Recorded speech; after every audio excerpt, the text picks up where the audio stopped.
Welcome student. Today we going to study sugarcane part. Sugarcane crop. The remaining part, that is varieties of sugarcane. There are the different types of variety. That is Co 740, Co 775, Co 798, Co 419. Co means Coimbatore, को stand Coimbatore. बघा, प्रत्येक व्हरायटीच्या समोर को लिहिणं अपेक्षित आहे. त्यामध्ये किंवा आपल्या रिजनमध्ये जे क्रॉप्स कल्टिवेशन केले जातात व्हरायटी, त्यामध्ये प्रामुख्याने को 86-032, 265, 1005, 8005. These are the different types of varieties. बघा, त्यामध्ये 4-5 व्हरायटी तरी आपल्याला लक्षात असणं आवश्यक आहे. त्यामध्ये को 86-032, को 265 किंवा Phule, Sanjivani, Sampada. These are the different types of sugarcane variety. Then manures and fertilizer. Sugarcane is a heavy feeder crops having a long duration crop. It required more manures and fertilizer. बघा, sugarcane crops cultivation करत असताना these are the more requirement of manures and fertilizer because they are heavy feeder crops and long durational crops. Then in case of organic manuring, that is FYM or composter are applied. It is a depending upon types of crops or types of varieties of sugar canes, that is adasali, pre-seasonal or seasonal. In case of adasali sugar cane, FYM are applied, that is 50 ton per hectare. These FYM applied for the last pre-tillage applications. Then second, pre-seasonal sugar cane, that is 35 ton per hectare.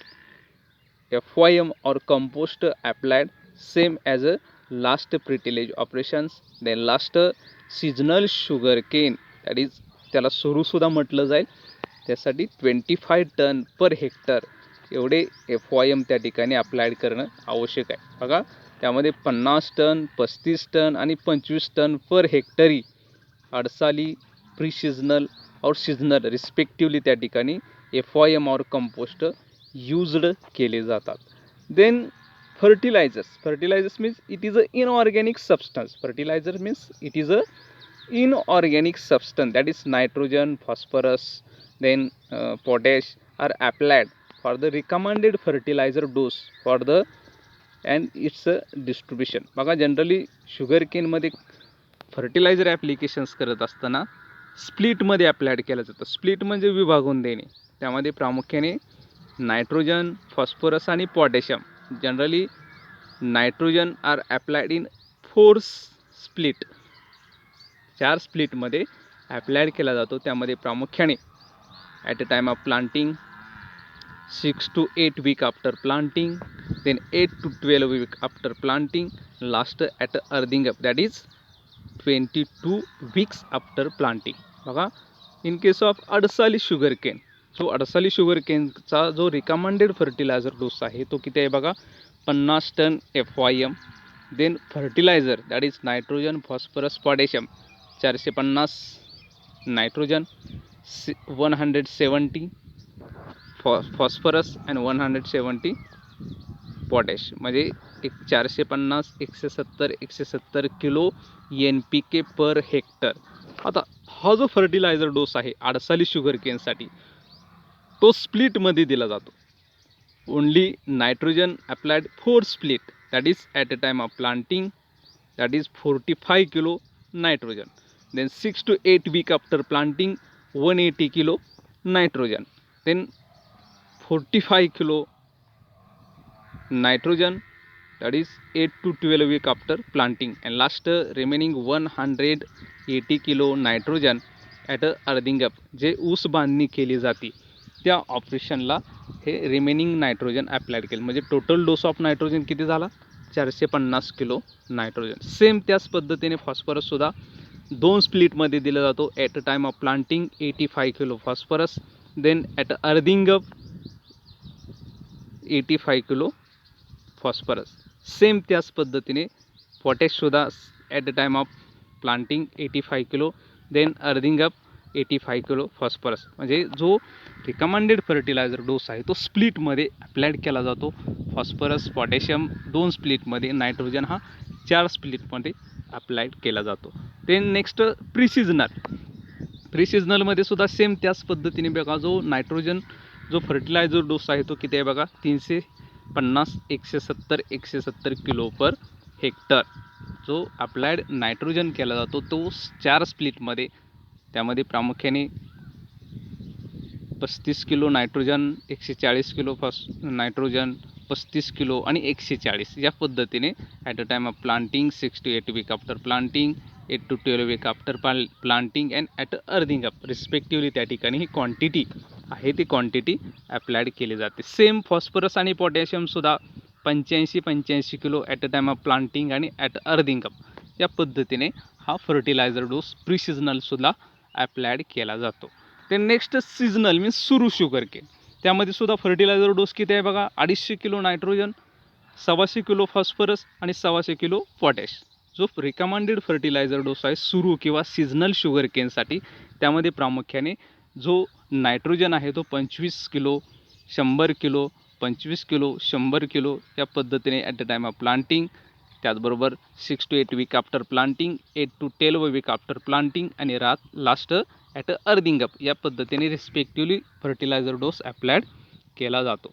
त्याच पद्धतीने phosphorus आणि पोटॅशियमसुद्धा at the time of प्लांटिंगला 62 kilo applied केला जातो. Then earthing अपला 63 kilo त्या ठिकाणी फॉस्फरस आणि पोटॅशियम रिस्पेक्टिवली अप्लाइड केला जातो. म्हणजे जो रिकमेंडेड फर्टिलायझर डोस आहे त्यामध्ये प्रामुख्याने 450, 170, 170 हा आडसाली शुगर केनसाठी, त्याचबरोबर प्री सिजनलसाठी 350, 170, 170 या पद्धतीने आणि लास्ट सीजनलसाठी 250 kilo, 125 kilo, 125 kilo NPK per hectare या पद्धतीने हा फर्टिलायझर डोस अप्लाइड केला जातो.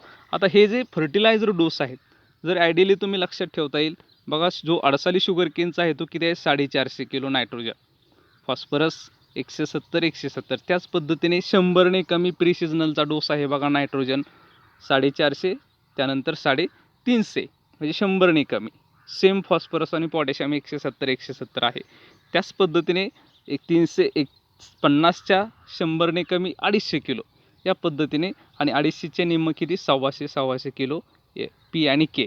तर या पद्धतीने तुम्हाला आयडियली अडसाली, प्री सिजनल आणि सिजनल हा फर्टिलायझर डोस त्या ठिकाणी लक्षात ठेवता येईल. बघा, तो चार्ट दिलेला आहे पुस्तकामध्ये, तो तुम्ही सविस्तर पाहू शकता. देन इंटर कल्टिवेशन मीन्स अंतर्मशागत. आपण डेफिनेशन पाहिली, इंटर कल्चर म्हणजे काय, द ॲप्लिकेशन किंवा these operations carried out in between standing crop, in between crop row. उभ्या पिकामध्ये जे डिफरंट ऑपरेशन्स केले जातात. आता इन केस ऑफ शुगर केनच्या बाबतीत जर पाहायचं झालं तर त्यामध्ये फर्स्ट ऑपरेशन्स, त्यामध्ये गॅप फिलिंग मीन्स जे गॅप फिलिंगचं आपल्याला मिनिंग काय सांगता येईल, वेन किंवा sometimes seeds are not emergence that place new seedling or seeds are planted is known as gap filling. त्याच पद्धतीने यामध्ये सुद्धा सांगता येईल, these operations done about the 6 to 8 week after planting.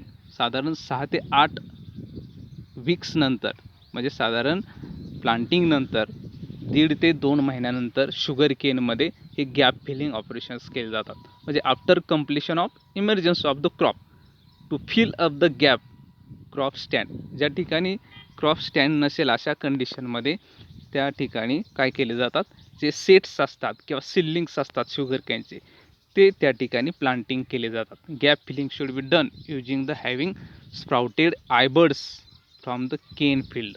जे स्प्राउटेड आयबर्ड्स असतील किंवा सिडलिंग्स असतील, ते सिडलिंग्स त्या ठिकाणी प्लांटिंग केले जातात. त्याला काय म्हणतात, गॅप फिलिंग म्हणजे फिलिंग द ब्लँक्स आपण बोलतो. म्हणजे जे गाळलेले किंवा रिकाम्या जागा असतील, रिकामी प्लेस असेल, अशा ठिकाणी न्यू सिडलिंग किंवा प्लांट त्या ठिकाणी सोन केले जातात. त्याला काय म्हणतात, gap filling. These operations done कधी केले जातात, 6 to 8 week after planting. Then second, weed control. आता वीड कंट्रोलसाठी it is a depending upon intensity of weed in the field. त्या फील्डमध्ये किती प्रमाणात इंटेन्सिटी आहे विडची त्यानुसार 2 to 5 hand weeding should be given. It can be control for the weedicide. त्यामध्ये प्रामुख्याने हँड विडिंग किंवा त्याचबरोबर विडीसाईडसुद्धा त्यामध्ये स्प्रेइंग केले जातात. त्यामध्ये प्रामुख्याने 1 प्री एमर्जन्स विडीसाईड म्हणजे वीड उगवून येण्या अगोदरच त्या ठिकाणी विडीसाईड स्प्रेइंग केले जातात. किंवा दुसरं म्हणजे पोस्ट इमर्जन्स वीड उगवून आल्यानंतर स्प्रेइंग केले जातात. त्यामध्ये प्रामुख्याने ॲट्रेजेन आणि ॲलॅक्लोर हे प्री इमर्जन्स विडीसाईड स्प्रेइंग केले जातात. त्याचबरोबर post emergence spraying for the prosulfuron यासारखे विडीसाईड त्यामध्ये प्रामुख्याने स्प्रेइंग केले जातात. त्यानंतर third one hoeing operation. Hoeing म्हणजे कोळपणी करणे. हे सुद्धा कशासाठी केले जातात? For controlling weed. त्यामध्ये प्रामुख्याने वीड कंट्रोल करण्यासाठी आणि सॉईल एरेट करण्यासाठी हे होईंग ऑपरेशन त्यामध्ये प्रामुख्याने केले जातात. About 2 to 3 hoeing are given by the 2 tined hoes. Hoes म्हणजे काय? कोळपं. कोळपेच्या साह्याने 2 फण असणारे कोळपं त्या ठिकाणी इन फोरोमध्ये किंवा स्टराईट द सॉईल. थोडक्यात काय? सॉईल लूज केली जाते, हलवली जाते for remove the weeds. Weed त्यामुळं रिमूव्ह होण्यास मदत होते. आणि त्याचबरोबर these operations done at 1 month interval. साधारण महिन्याच्या अंतराने हे ऑपरेशन्स त्यामध्ये करणं आवश्यक आहे. त्यानंतर फोर्थ वन बघा, तगरणी. तगरणी means the partially hilling up of the soil against the crop row. म्हणजे ज्या क्रॉप रोज असतील त्या रोमधील सॉईल आहे ते सॉईल काय केली जाते? हिलिंग केली जातात. त्यालाच काय म्हणतात? बाळ बांधणी किंवा त्यालाच तगरणी ऑपरेशनसुद्धा म्हटलं जातं. These operations done about the crop age that is 3 to 4 month old. साधारण 3 ते 4 मंथ ओल्ड क्रॉप झाल्यानंतर त्यात रॅपिडली ग्रोथ होत असते. अशा कंडिशनमध्ये partially hilling up soil against the crop row. त्यामध्ये सराईल किंवा सॉईल स्टराईल केली जाते किंवा लूज केली जाते ह्या ऑपरेशनने अगेन्स्ट द रोज. साधारण these operations done for the twice in a interval 1 month for losing the soil. आणि यामुळं काय होतात? जे नॉन फंक्शनल रूट्स आहेत ते नॉन फंक्शनल रूट प्रुनिंग म्हणजे कट होण्यास मदत होते.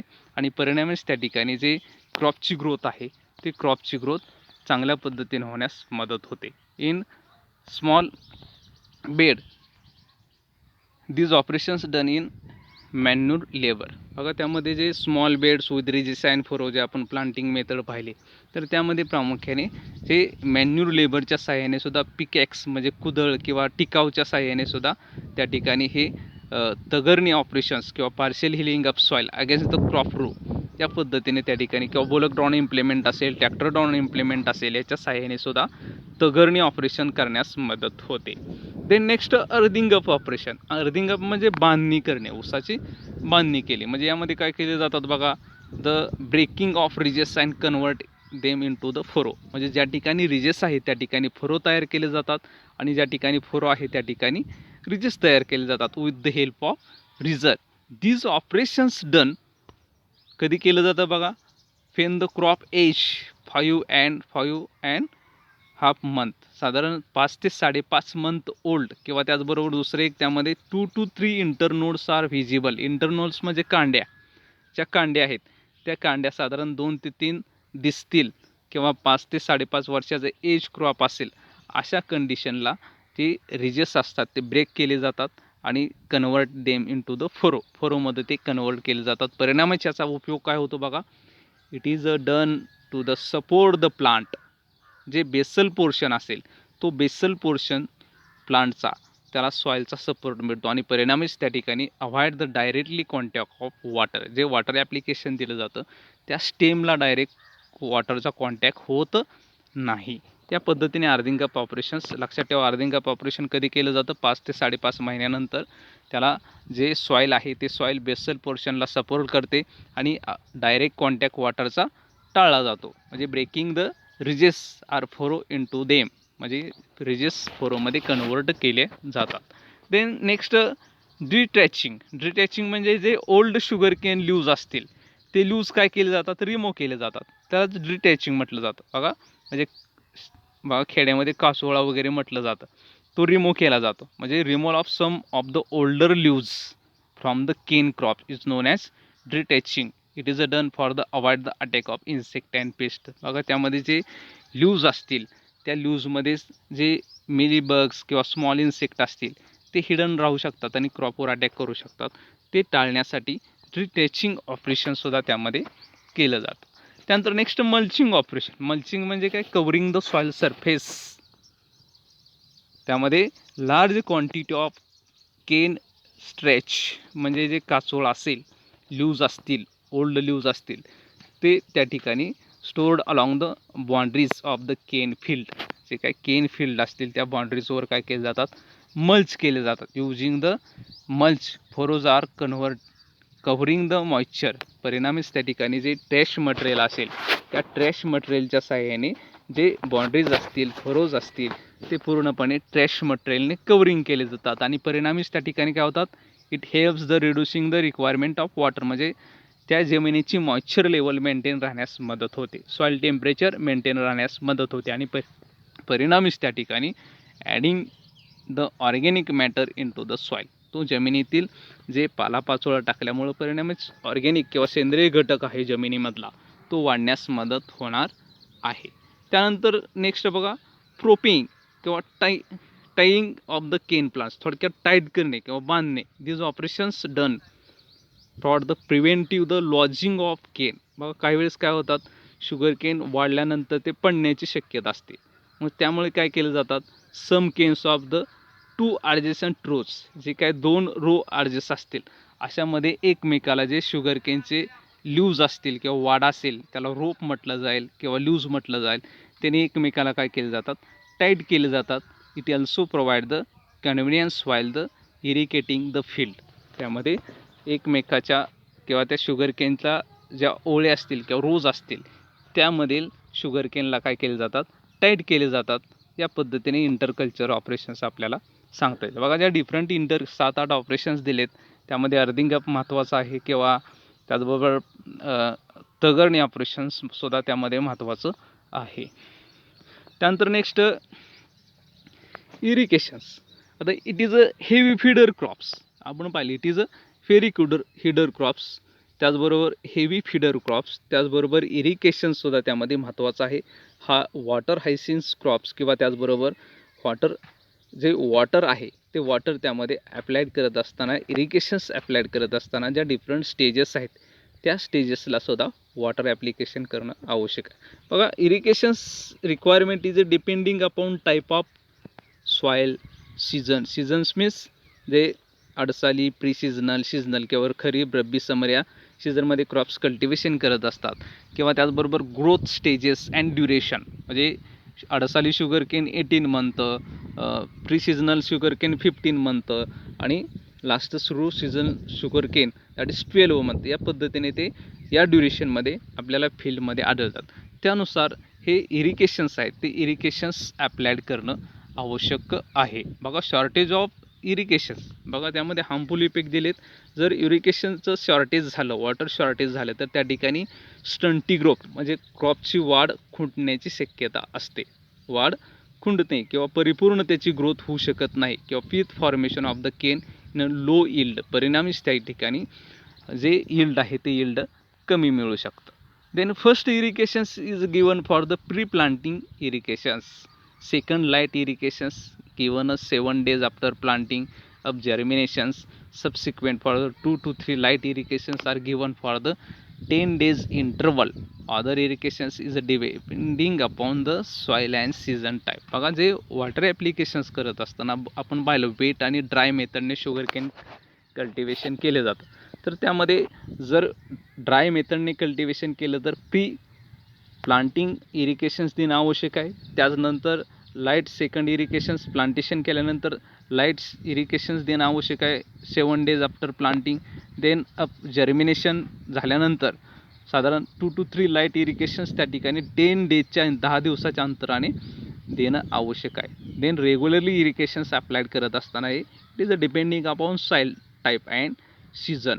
या पद्धतीने हे वॉटर ॲप्लिकेशन्स केले जातात in case of light soil. त्याचबरोबर हेवी सॉईलच्या बाबतीत सुद्धा शुगर केनमध्ये वॉटर ॲप्लिकेशन करत असताना 10 days interval in summer season and 20 days interval in winter season. म्हणजे साधारण समर सीझनमध्ये जो इंटरवल असतो तो किती असतो 10 दिवस, म्हणजे कारण का सॉईल मॉइश्चर त्यामध्ये कमी होत असतं. अशा कंडिशनमध्ये 10 दिवसाच्या अंतराने वॉटर ॲप्लिकेशन करणं आवश्यक आहे. Then in case of light to medium soil irrigations given at a 7 days interval in summer season, 15 days interval in winter season. बघा त्यामध्ये जे वॉटर ॲप्लिकेशन्स करत असताना ज्या डिफरंट स्टेजेस आहेत त्यामध्ये प्रामुख्याने टिलरिंग स्टेज. टिलरिंग म्हणजे फुटवे फुटण्याची अवस्था. एकाच केनपासून किंवा एकाच सीड्सपासून अनेक केन्स त्यामध्ये फॉर्म झालेले आपल्याला आढळतात. त्याला टिलरिंग म्हटलं जातं, फुटवे म्हटलं जातात.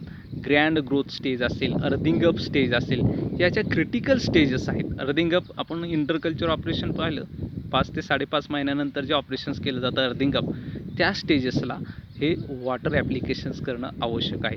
हे ज्या डिफरंट क्रिटिकल स्टेजेस आहेत त्या क्रिटिकल स्टेजेसला इरिगेशन्स ॲप्लिकेशन करणं आवश्यक आहे. जनरली काय लक्षात ठेवायचं की समर सीझनमध्ये 10 दिवस आणि विंटर सीझनमध्ये 20 दिवसाच्या अंतराने पाणी देणं आवश्यक आहे. देन जनरली बघा नाउडेज ड्रीप इरिगेशनने सुद्धा वॉटर ॲप्लिकेशन्स त्यामध्ये केलं जातं. साधारण save the water for the 50 to 60% water reduce the. बघा त्यामध्ये प्रामुख्याने ड्रीप इरिगेशन सिस्टीमने जे वॉटर ॲप्लिकेशन केलं तर त्यामध्ये प्रामुख्याने 50 ते 60% वॉटर सेव्ह होण्यास मदत होते. लेस त्यामध्ये फायदा आणखी कोणता आहे तर लेस चान्स ऑफ द वीड इन्फिस्टेशन, म्हणजे वीड ग्रोथसुद्धा त्या ठिकाणी कमी होण्यास मदत होते. त्यानंतर नेक्स्ट बघा क्रॉप रोटेशन. क्रॉप रोटेशन म्हणजे काय, पिकाची फेरपालट करणे. पिकाची फेरपालट करणे त्यामध्ये प्रामुख्याने जे क्रॉप रोटेशन्समध्ये म्हणजे काय, पिकाची फेरपालट करणे, वारंवार एकच पीक न घेता वेगवेगळी क्रॉप्स कल्टिवेशन करणे, त्याला क्रॉप रोटेशन म्हणजे growing of 2 or more crops on a same piece of land in a succession one after another. या पद्धतीने क्रॉप्स कल्टिवेशन केले जातात. In case of low rainfall area sugar cane is rotated with cotton. Heavy rainfall area rotated with paddy, म्हणजे कमी पावसाच्या ठिकाणी कॉटनसारखे crop, जास्त पावसाच्या ठिकाणी पॅडीसारखे क्रॉप्स, हे क्रॉप्स त्या ठिकाणी क्रॉप रोटेट करणं आवश्यक आहे. किंवा बनाना असेल, टर्मरिक असेल. The common crop rotation that is paddy after sugar cane ratooning. Ratooning म्हणजे खोडवा पीक घेतलं जातं. कॉटन नंतर शुगर केन, त्यानंतर खोडवा पीक घेतलं जातं, परत त्यानंतर फीट क्रॉप घेतलं जातं. या पद्धतीने क्रॉप रोटेशन्स हे शुगर केनमध्ये प्रामुख्याने घेतले जातात. किंवा जे लेगुम क्रॉप असेल त्यामध्ये ग्राउंडनट असेल, त्याचबरोबर नेक्स्ट जवार क्रॉप असेल, शुगर केन क्रॉप असेल, असे भरपूर एक्झाम्पल्स त्या ठिकाणी दिलेत. किंवा शुगर केन नंतर ग्रीन मॅन्युरिंग क्रॉप, ढेंचा, सणीप असेल, ताग असेल, यासारखे सुद्धा क्रॉप्स त्या ठिकाणी क्रॉप रोटेशन म्हणून कल्टिवेशन केले जातात. त्यानंतर इंटरक्रॉपिंग. इंटरक्रॉपिंग म्हणजे आंतरपीक. 2 or more crops on a same piece of simultaneously same piece of land. एकाच वेळेस त्या ठिकाणी त्या क्रॉप्स कल्टिवेशन करणे त्याला इंटरक्रॉपिंग्स म्हटलं जातं. एकाच फील्डमध्ये त्यामध्ये ओनियन असेल, गार्लिक असेल, किंवा पोटॅटो असेल, कोरॅन्डियर असेल, किंवा ग्राम असेल, यासारखे इंटरक्रॉप शुगर केनमध्ये घेतले जातात. किंवा ॲडिशनल इन्कम फार्मरला मिळवण्यासाठी, बघा फार्मरला ॲडिशनल इन्कम मिळवण्यासाठी त्यामध्ये प्रामुख्याने हे ओनियन, गार्लिक किंवा पोटॅटो, कोरॅन्डियर्स यासारखे क्रॉप्स त्या ठिकाणी कल्टिवेशन केले जातात. बघा या पद्धतीने शुगर केन क्रॉपचं कल्टिवेशन प्रॅक्टिसेस जो पार्ट आहे तो पार्ट आपण त्या ठिकाणी पाहत आहे. त्याचबरोबर नेक्स्ट बघा प्लांट प्रोटेक्शन. आता प्लांट प्रोटेक्शनमध्ये काय येतात तर डिफरंट पेस्ट अँड डिसीजेस. बघा त्यामध्ये प्रामुख्याने काय येतात तर डिफरंट पेस्ट अँड डिसीजेस. आता यामध्ये जे पेस्ट असेल किंवा डिसीजेस असतील त्यामध्ये प्रामुख्याने बघा plant shoot borer. First paste काय, आता पेस्ट म्हणजे काय आपण पाहिलंच अगोदरच्या क्रॉपमध्ये, तर biological agent which is harmful to plant and human being. तर यामध्ये प्रामुख्याने आपल्याला पाहता येईल टॉप शूट बोरर. त्याच्या नावामध्येच बघा shoot borer, top shoot borer. त्या फिगरमध्ये सुद्धा तुम्हाला त्याचं पाहता येईल. टॉप शूट बोररचे जे कॅटरपिलर्स आहेत ते कॅटरपिलर कशा पद्धतीने अटॅक करतात क्रॉपच्या लीव्हजवर. बघा caterpillars initially nature of damage. Caterpillars initially feed on the leaves, then later bore into the shoot from the tops. म्हणजे ज्या पद्धतीने स्टेम बोरर्स आपण पाहिलं की सुरुवातीला क्रॉपच्या ल्यूजवर अटॅक करतात आणि नंतर ते शूटला बोर करतात किंवा डॅमेज करतात आणि परिणामीच काय रिझल्ट होतो, main shoot tops growing and too many lateral shoots are arises from the top internodes. बघा त्या ठिकाणी जे नेचर ऑफ डॅमेज आहे ते नेचर ऑफ डॅमेज सांगता येईल आपल्याला. त्यासाठी कंट्रोल मेजर काय, same mechanically collect and destroy the egg masses, remove the destroyed affected plant part. म्हणजे मेकॅनिकली ज्या प्लांट पार्टवर अटॅक झाला आहे तो रिमूव्ह करणं आवश्यक आहे. त्यानंतर नेक्स्ट बघा शुगर केन स्टेम बोरर म्हणजे खोडकिडा. त्यामध्ये जे प्लांटवर इन्फेक्शन झालं आहे असं प्लांट ड्रायअप झालेले आपल्याला आढळतात आणि it causes the lose to the stem. हे कॉजड बाय कशावर करतं तर ल्यूजवर आणि त्याचबरोबर स्टेमवर सुद्धा त्या ठिकाणी अटॅक हे स्टेम बोरर त्या ठिकाणी करत असतं. त्यानंतर नेक्स्ट बघा कंट्रोल मेजर काय, remove the dead hearts infected plant. जे स्टेम बोरर आहेत त्यावर जो अटॅक झालेला आहे तो अटॅक त्या ठिकाणी आपल्याला सांगता येईल किंवा कंट्रोल करण्यासाठी जे डेड हर्ट आहेत पूर्णपणे प्लांट झालेला आहे ते रिमूव्ह करणं आवश्यक आहे. त्यानंतर त्यामध्ये महत्त्वाचं एक पेस्ट आहे बघा पायरिला, शुगर केन पायरिला. त्याचं नेचर ऑफ डॅमेज काय बघा त्यामध्ये पेस्टमध्ये दिलेत कशा पद्धतीने स्टेम बोरर अटॅक करतोय, फीड करतं इनर पोर्शन स्टेममधला. स्टेम म्हणजे जे केन असेल ते पूर्णपणे त्या ठिकाणी फीडिंग करतं आहे. त्याच पद्धतीने पायरीला सुद्धा बघा सुरुवातीला it is a sucking paste, सक द सेल शॅप फ्रॉम ल्यूज, पानातून रस शोषून घेत असते. त्याचबरोबर जे इन्फेक्टेड ल्यूज आहेत ते कशा पद्धतीत झालेले आपल्याला दिसतील बघा, येलोइश कलरचे आणि ड्राय अप पूर्णपणे पिवळसर कलरचे आणि वाळलेले आपल्याला आढळून येतील. त्यासाठी कंट्रोल मेजर काय बघा, remove and destroy the lower most ल्यूज. जे एग मासेस आहेत म्हणजे ज्या लूजमध्ये एग्स फॉर्म झालेले असतात किंवा जे इन्सेक्ट आहे तो एग्स हॅचिंग करत असतो ते पूर्णपणे रिमूव्ह करणं आवश्यक आहे. किंवा केमिकली त्यामध्ये spray the crop with malathion 0.1% malathion chemical त्या ठिकाणी स्प्रेइंग करणं आवश्यक आहे. त्यानंतर नेक्स्ट बघा mealybugs.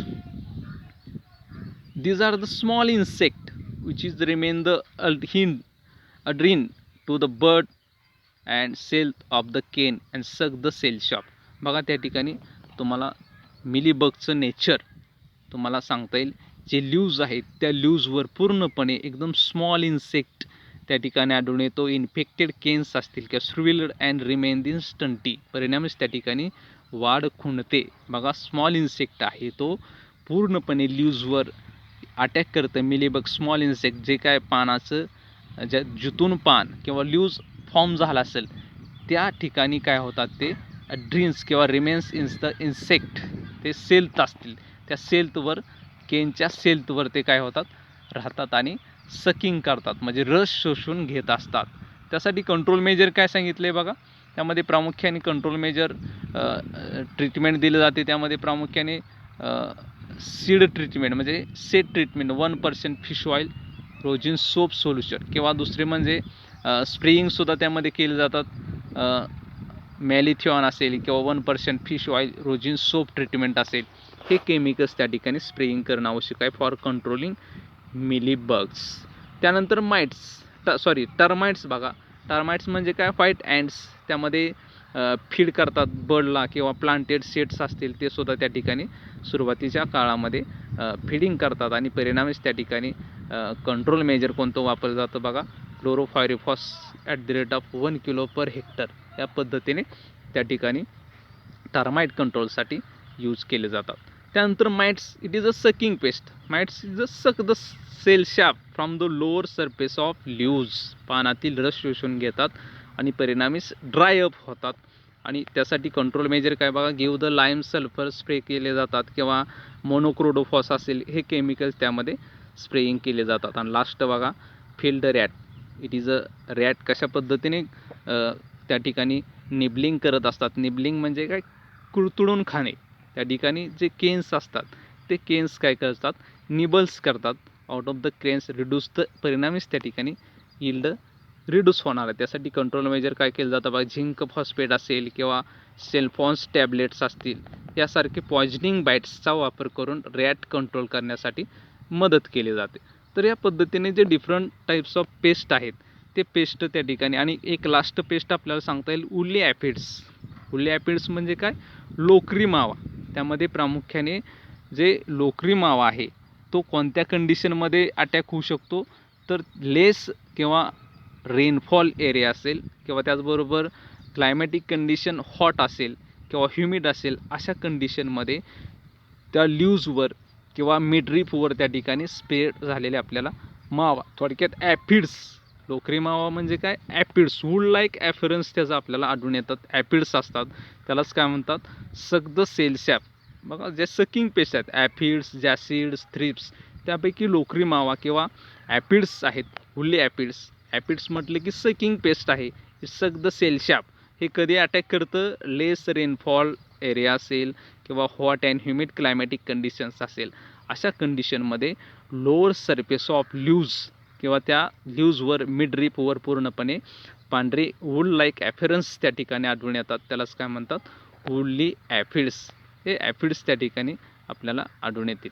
Then become the stunted growth of plant and reduction the yield of the crops. त्यामध्ये परिणामीच त्या ठिकाणी क्रॉपची ग्रोथ खुंटते आणि परिणामीच त्या ठिकाणी यील्ड आहे ते यील्ड कमी मिळू शकतं. देन कंट्रोल मेजरसाठी काय सांगितलं आहे बघा, डायमिथोएट रिपीटेडली त्या ठिकाणी मेलिथॉन आणि डायमिथोएट हे केमिकल्स त्या ठिकाणी 15 ते 30 दिवस रिपीटेड त्या ठिकाणी स्प्रेइंग करणं आवश्यक आहे. किंवा महत्त्वाचं म्हणजे balance nutrient on the soil test. त्या ठिकाणी सॉईल टेस्ट करून न्यूट्रिएंट बॅलन्स मेंटेन करणं आवश्यक आहे. आणि avoid the excess for the nitrogenous fertiliser. जे नायट्रोजनस फर्टिलायझर युरिया असेल यासारखे फर्टिलायझर आहे ते त्या ठिकाणी अवॉइड करणं, एक्सेस जे जास्त प्रमाणात दिलं जातं ते टाळणं आवश्यक आहे. किंवा clipping and disposing the affected leaves. जे लीव्ज अटॅक झाले ते त्या ठिकाणी डिस्पोज करणं आवश्यक आहे. या पद्धतीने आपल्याला डिफरंट टाईपचे पेस्ट शुगर केनच्या बाबतीत सांगता येतील. यामध्ये प्रामुख्याने सकिंग पेस्ट असतील ते सक द सेल सॅप करतात, पानातील लीव्ज अटॅक करतात. जे शूट बोरवर आहेत, स्टेम बोरवर आहे ते initially feed on leaves then lateral on shoot किंवा स्टेमला बोर करतात आणि फीडिंग करतात. जे क्रॅटसारखं पेस्ट असेल ते निबलिंग करतं, त्यासाठी सेल्फॉन टॅब्लेट्स असतील किंवा यासारखे पॉयझनस बाईटने कंट्रोल केले जातात. तर या पद्धतीने डिफरंट टाईपचे पेस्ट आपल्याला त्या ठिकाणी सांगता येतील. थँक्यू.